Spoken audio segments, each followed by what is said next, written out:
Before Lord of the Rings gained popularity for their behemoth movies, which you have to watch in chronological order, you had Hercules. There are 5 movies that detail the adventures of the son of Zeus. By popular demand, a TV series in continuation of the movies was eventually announced. No one was expecting the TV series to be as amazing as it turned out. Now, that's what we call subversion of expectations. Meet Hercules, The Legendary Journeys is one of the classic TV series that we millennials grew up with. It's been such a fan favorite that it paved the way for 2 more, Xena Warrior Princess and Young Hercules. But what is the secret to its popularity? Well, let's find out together in today's video, where we take a look into the TV series. But before we go into our explanation, we have a very small request. If you like our content, please support us by subscribing to our channel. This is a small click for you, but for us it means a lot. Thank you. Let's begin.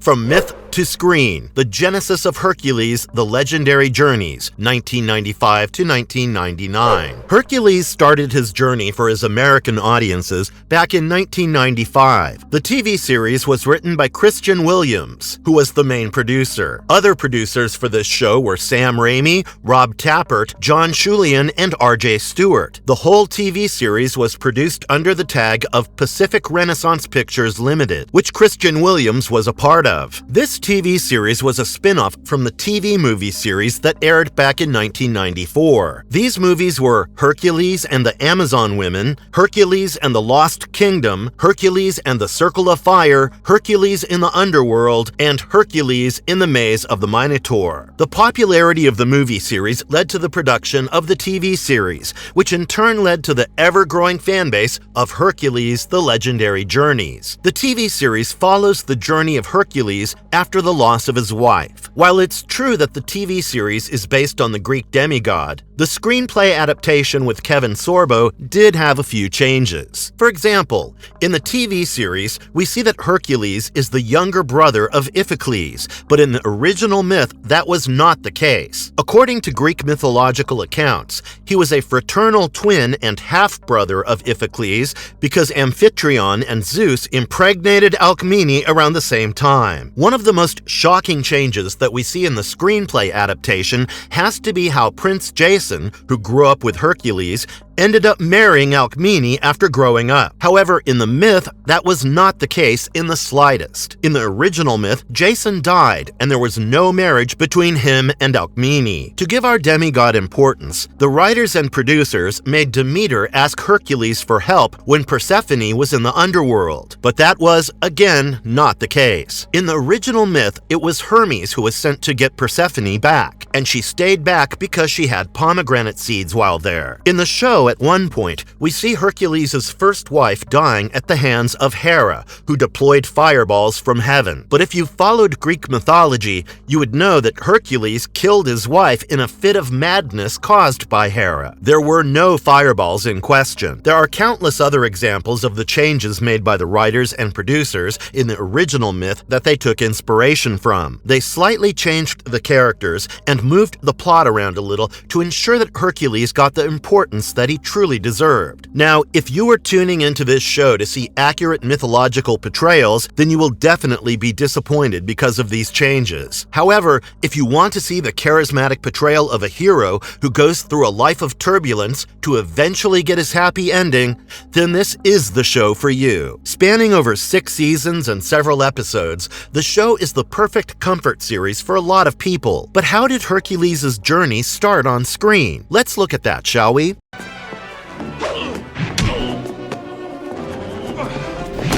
Exploring the episodes of Hercules, The Legendary Journeys. In a small village, taverns were the one place where people got their daily dose of socializing outside work. With flowing booze and company, these taverns were quite a pleasant place to be in. But as we know, wherever there is booze, there is a problem. In one such tavern, a group of rowdy customers decided to threaten the wife of the owner who was serving them drinks. They sought the warmth of a woman's body, and they were willing to go to whatever lengths necessary necessary to get whatever they wanted. The owner of the tavern tried to protect his wife, but when he was grossly outnumbered by so many drunk people, there was not much he could do. However, before something unthinkable would have happened to his wife, Hercules and Aeolus showed up. The heroes were at the tavern, watching the whole thing unfold while enjoying their evening drinks. When they noticed how things were about to get out of hand, they decided to join the fight. The fight was pretty one-sided, as Hercules and Aeolus were both quite the expert fighters. They easily won the brawl and decided to call it a night. Hercules still had the remnants of the smile he cracked when Aeolus joked about fighting people when he returned home. He walked into his bedroom and saw his wife, Deianira, sleeping peacefully under the covers. However, before he could join her in bed, horror struck him as a massive fireball broke through the ceiling and hit Deianira. At a moment's notice, Deianira was gone, and all that was left were the remains of her charred cover. Hercules was shocked, and he ran to his kids' bedroom, hoping to save them. But alas, he was a moment too late. Right before he could enter their bedroom, they too were burned by the fireballs flopping from the ceiling. In a matter of minutes, gone were his beautiful wife and his 3 beautiful children. All that remained of them were his memories and the need for revenge. It did not take him long to figure out who the culprit was, though. Hercules noticed the fireballs rising in the sky, which was accompanied by a very recognizable maniacal laughter. Hercules ran out of his house and swore revenge on Hera, the wife of Zeus, the king of the Olympians. The next morning, Aeolus came over to find Hercules in shambles. It was clear that his friend was distraught, and although Aeolus tried to help him, Hercules was absolutely not in the proper headspace. As Hercules smashed the remains of his house in frustration, Aeolus let him be, hoping that his friend would feel better eventually. A man showed up at Hercules' doorstep. Hercules was still inside the house, taking out the frustrations of losing his wife, when the man asked him for help. Hercules curtly told him that he could not help everybody, effectively shooing him away. This man, who obviously had known about Hercules' heroic deeds, decided that Hercules was a bad and arrogant man as he denied him help and started bad-mouthing him. Luckily, Aeolus was in the tavern where the man was gossiping about Hercules. Being the good friend that he is, Aeolus made it very clear to everyone that Hercules was going through a tough time and that people should offer him sympathy instead of cursing him out like this. The man apologized and asked Aeolus for help. Aeolus realized that it would be for the best of his friend if he were to take the job, so he asked the man to elaborate. This man, who introduced himself as Lycus, came from Ister. There, his village was being terrorized by a she-demon. She had been turning the men of the village into stone and then giving their souls up to Hecate. Aeolus realized the tough situation Lycus was in and decided to travel with him to Ister. On the other hand, Hercules burnt down the remains of his house, hoping to get rid of the bad memories of the events that he had witnessed the previous night. He went to his mother, Alcmene, hoping he would find some semblance of comfort in her arms. Alcmene told him that she already knew about what had happened, and she wanted Hercules to take a moment to grieve the loss of his wife and children. Hercules, who was blinded with rage, did not feel that it was necessary. Instead, he wanted to break every temple of Hera as an act of revenge. Despite his mother's protests, Hercules ends up breaking down one of Hera's temples. There, he saves a girl, Aegina, who is from Ister. When he told her about what Hera had done and how he wanted to destroy all her temples, Aegina told him about the next temple, which was close to Ister, her village. As they traveled to Ister together, Aegina mentioned how she did not think Deianira would want Hercules to become blinded by his rage. This struck a chord in Hercules. At one point, she had told Hercules not to change for the sake of their kids, and Aegina's statement brought those sober memories back. However, there was not much time for Hercules to sit and ponder on these emotions, because soon enough, they reached Ister. On arriving in Ister, the first thing Hercules learned was that Aeolus was dead. Turns out, Aeolus had come to Ister with Lycus to solve the she-demon issue like he said he would. But instead of getting rid of the she-demon, Aeolus ended up being turned to stone as well. Guilt overtook Hercules because he knew had he come instead of Aeolus, then Aeolus would not have died. died. So without a care in the world, Hercules went into the cave of the she-demon to fight her. The she-demon, who is loosely based on Lamia, shared similar powers to Medusa, making her a difficult opponent to beat. But Hercules managed to outsmart her and turn her into stone. This led to everyone else who had been turned into stone so far becoming human again. Iolaus told him that he did meet Deianira and the kids on the other side, confirming that he did in fact die. However, she also told Iolaus that Hercules had so many good things left to do, and this urged Hercules to focus on his goal of doing good. He thanked Iolaus, and the two friends went their separate ways.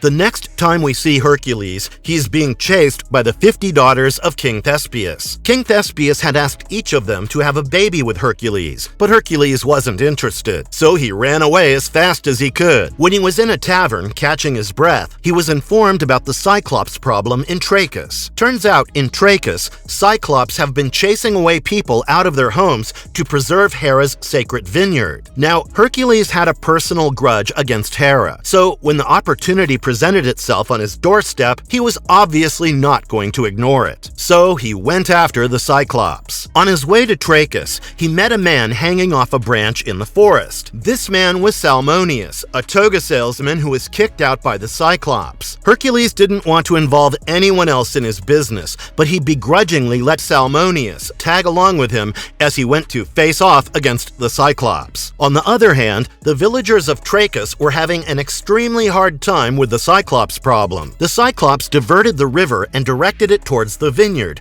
making it difficult for the villagers to get water. So 3 villagers showed up at the riverside, hoping to move the rocks and return their river back to its original course. But before they could do such a thing, the Cyclops showed up. One of the men was killed by the Cyclops, and the other 2 fled. On their way, these men ran into Hercules. Seeing it was truly Hercules, they told him everything that had happened and brought him back to the village to rest. That night, the whole village was overjoyed as they knew Hercules would be the one to save them from the Cyclops. The villagers threw a massive party, and when the 50 daughters showed up in search of Hercules, Salmoneus told them that Hercules had gone to Athens, helping him out of a pickle. The next morning, Scylla, a young girl, had an unfortunate run-in with the Cyclops. Scared for her life, she ran away, hoping she would be able to save herself. Hercules eventually had a run-in with the Cyclops after he had to get rid of King Thespius's 50 daughters. Once he spoke with the Cyclops, he realized that he was just hurt by the behavior of the villagers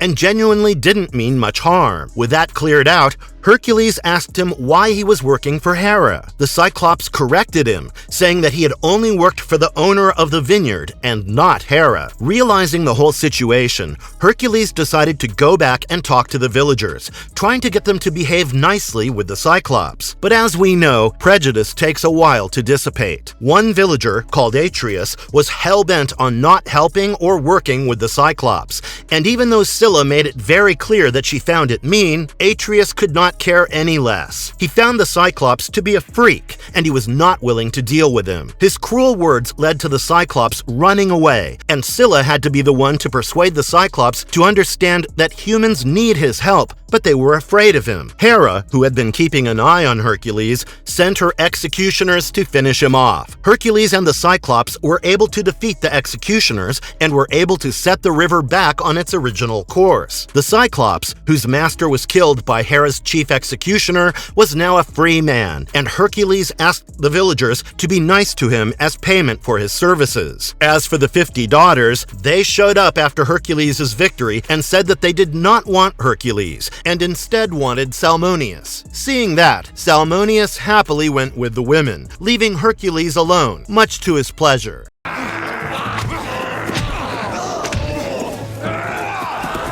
Hercules set out on his own journey, and eventually he met a blind seer. That seer told him about a village nearby which was ravaged by a certain terrible storm every now and again, and things were not so good for the villagers living there. Hearing about that, Hercules went to the village in question and learned about the truth. The people from this village were travelers. Upon seeking an empty town, they decided to call it their new home. There, one of the townsfolk decided to steal a golden chalice from the village temple, which which enraged Hera. She cursed the village with a magical storm that kept damaging their goods and making their lives extremely hard. Hercules decided to give the villagers some food, but later found them offering the food to Hera, hoping to appease the goddess. The seer went into the temple in the dead of night and had a vision of the chalice in question being given to a beautiful girl by Zeus. The seer also saw that Hera had turned villagers into dust right after the girl got the chalice. This beautiful girl was cursed by the jealous goddess to be a dog, which the current villagers saw when they first came to the town. With all the puzzle pieces in his hand,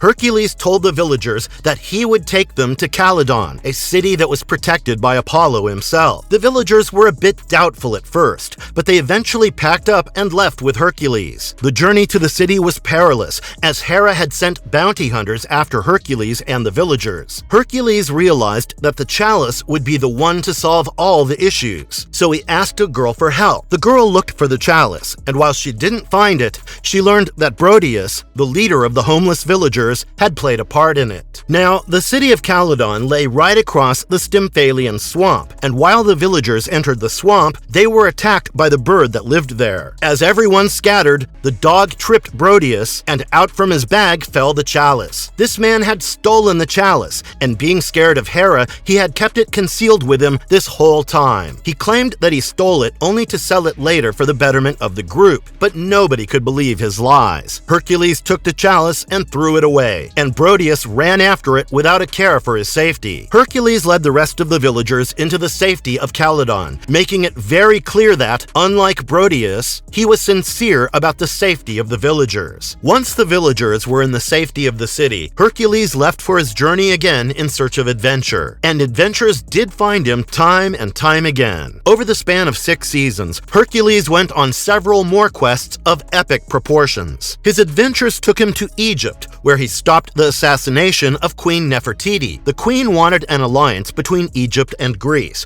which was the main reason why there was an attempt to assassinate her. Hercules decided to investigate this with his friend Aeolus, and eventually they found the culprit. Originally, they thought it was Princess Amensu, who made it very clear that she did not support her mother's idea of an alliance with Greece. However, the actual culprit was Prince Ramses, who had gotten his hands on the Book of the Dead, Necronomicon. He turned stone statues alive using that book and set them after Hercules and Aeolus. But Hercules and Aeolus were able to retrieve the book and evade the statues. The book had an incantation on it, and on reading that out loud, Ramses was destroyed. With the misunderstanding now cleared, the queen and princess reconciled, and Greece now had a strong ally. We learn that in this world, performing magic is against the law when Hercules is taken into custody after a witch claims him to be a warlock. Hercules had gotten closer to the witches because Lilith, his friend, wanted him to guide Seska, her daughter. Seska, like most of us,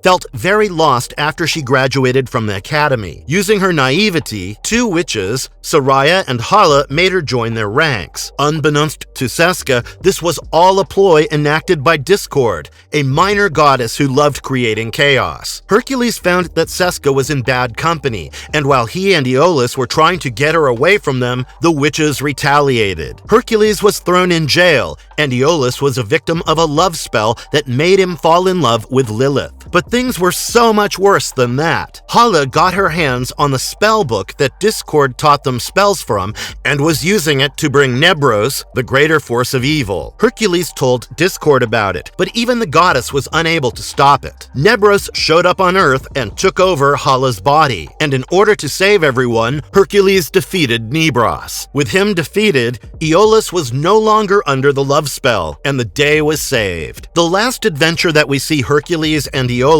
go on is more epic than words could describe. Nemesis, a minor goddess like Discord, had a child called Evander. Evander had a special power where he could think of something and turn it into reality. When the child accidentally almost killed his mother, Zeus showed up. Despite Nemesis's protests, he took Evander with him to Olympus. Hercules and Aeolus learned all about this when they saw Nemesis being harassed by thugs who were working under Ares' instruction. Everyone wanted to get their hands on Evander, Evander, and Hercules was worried about the child. On Mount Olympus, Hercules saw that the child was with Zeus, and soon enough, he figured out Zeus's ulterior motives. As Hera was eventually punished and banished to Tartarus, Zeus was not too happy about it. He wanted to bring her back and fix their marriage. This is where Evander comes in. Zeus made him think of his grandmother being trapped in a horrible place and saved her, which the child did. This brought back Hera, who had no idea who she was. As Zeus was busy with the now amnesiac Hera, the child ended up freezing two titans who were trapped in the depths of Tartarus. Ares, who was keeping his eyes on the whole thing,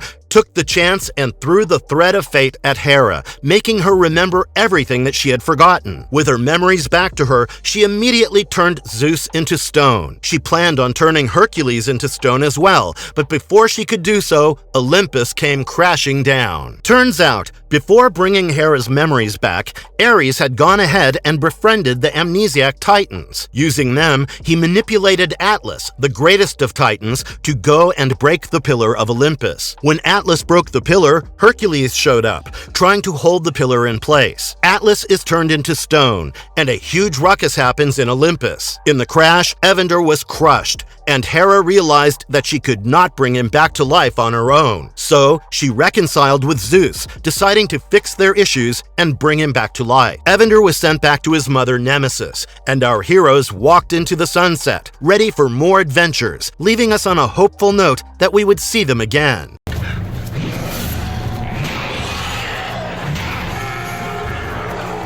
The main characters of this show. Over the 6 seasons, there have been several characters we encountered apart from Hercules, but there are a few characters who play a crucial role in the story of our hero. So let's talk about them. Come on.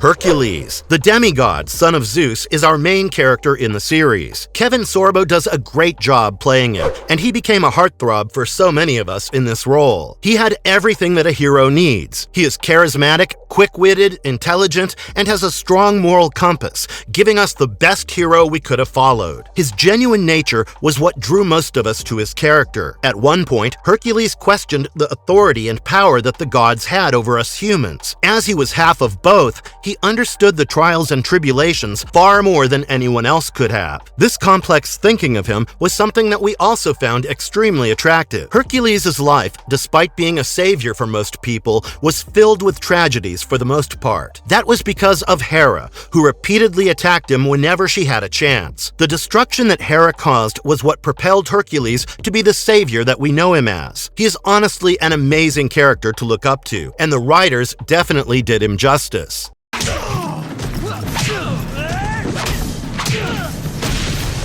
Iolaus. Iolaus is Hercules' best friend and constant companion. They had grown up together at Corinth since their childhood. They became close friends when they were in the academy under the guidance of Chiron. This academy marked the beginning of their adventures, as this is where they started to work together. While Hercules was rather popular at Corinth as Zeus's son, Iolaus did not share the same fame. Rather, he was infamous for being a thief. This affected his life quite a bit, as no one wanted to give a thief a job. However, people soon learned that despite Iolaus being a thief, he was a competent fighter and someone that Hercules, the great savior and hero, relied on. Soon enough, Iolaus became famous for his actions and not his past, which is the type of character growth we love to see in a hateful crowd. Michael Hurst, who played the role, made Iolaus such a lovable character that fans could not help but cherish him and his presence on screen.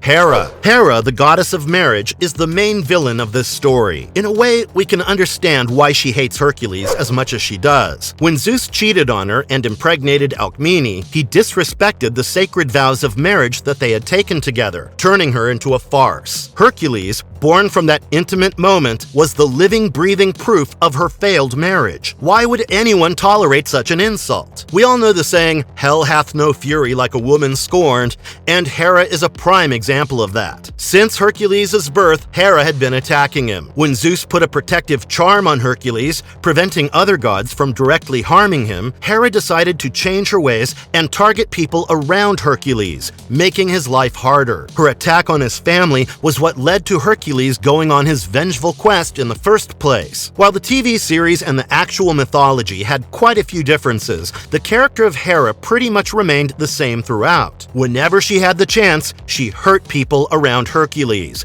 fueling his hatred for her and making things extremely hard on her. Meg Foster played the role of Hera when she was finally personified. Before that, we only heard Hera's voice. Joy Watson, Elizabeth Hawthorne, and Norelle Swanson voiced this villainess in such an iconic way that even today, fans feel the hatred that Hera felt towards Hercules whenever they hear her voice. Deianira. She is not someone who we see a lot in the TV series, as she dies in the first episode. However, her death is extremely significant, as that was what caused Hercules to go around on adventures that spanned over the 6 seasons. Deianira and Hercules fell in love while trying to bring back the fire that Hera stole from mortals, and they got married. Their relationship had their ups and downs, like most of us. At one point, she was super insecure and thought that Hercules would leave her for someone younger than her. So she gave him a cloak to protect him and feel a little secure. However, this cloak had the blood of a centaur who was a worshipper of Hera. So Hera used his blood at his request to poison Hercules. Deianira heard about what the cloak had done and took her life by jumping off a cliff. But Hercules brought her back from the underworld. Their life was going to be great again, but then the events of the first episode took place. This truly shows how hard these two had worked to be together, and yet, thanks to Hera, the lovers were parted before it was time. This tragic character was played by Tawny Kitaen, and honestly, there could not have been a better person fit for this role. Mom sends her best. Ares. Kevin Smith took on the role of the god of war. While in the myths, Ares was portrayed as the hot-headed god who was always getting into wars, Kevin Smith's Ares was rather different. Instead of being quick-tempered, this Ares was extremely calm and collected. He was extremely good at making up strategies, and we can see it ourselves throughout the span of 6 seasons. It was no secret that Ares hated Hercules, but he never outwardly did something to hurt Hercules irreparably. Instead, he made up schemes that affected Hercules without any telltale sign that Ares was behind them. This portrayal of Ares blew the minds of fans of Greek mythology because this was something fresh. Most fans enjoyed how Ares was so self-absorbed that he was willing to be a hypocrite as long as it suited him. This led to quite an interesting character analysis for us fans who were curious about it. Ares was often seen trying to rally troops of minor gods and goddesses against Hercules, but success was not something that he often experienced. Ares from Hercules: The Legendary Journeys is such a cult classic character that even to this day, we get to see people dressed like Ares at conventions. What is more proof of the impact the show had over this love that the fans are showing it even to this day? None that I can think of.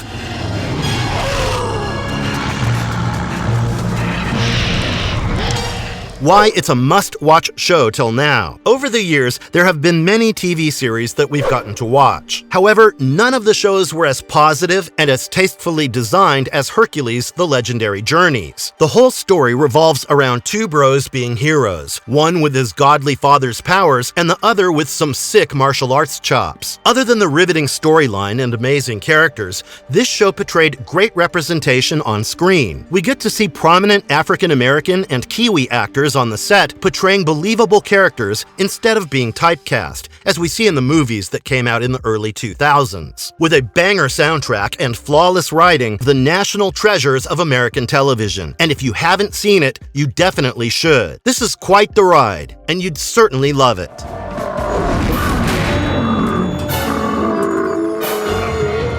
Marvelous verdict. Hercules: The Legendary Journeys is a great television series, an American cult classic, if you want to put it that way. With Sam Raimi and Rob Tappert in the producer's chair, this show was meant to be a popular phenomenon. This show does not only focus on mythological aspects, but also on the social aspects of the stories and characters they portray. They seamlessly portrayed deep and relatable social issues in the form of a campy, fun-loving TV series, which makes reruns of this show extremely extremely enjoyable to watch. I would honestly give it a rating of 10 out of 10 and would recommend anyone who loves mythology to watch this show. Sure, it doesn't have the most accurate representation of the myths, but that doesn't mean that the altered story is any less charismatic and awe-inspiring. And if you liked our content, don't forget to leave a like and subscribe to us if you haven't already. Have a good one and be safe. Thanks, everyone.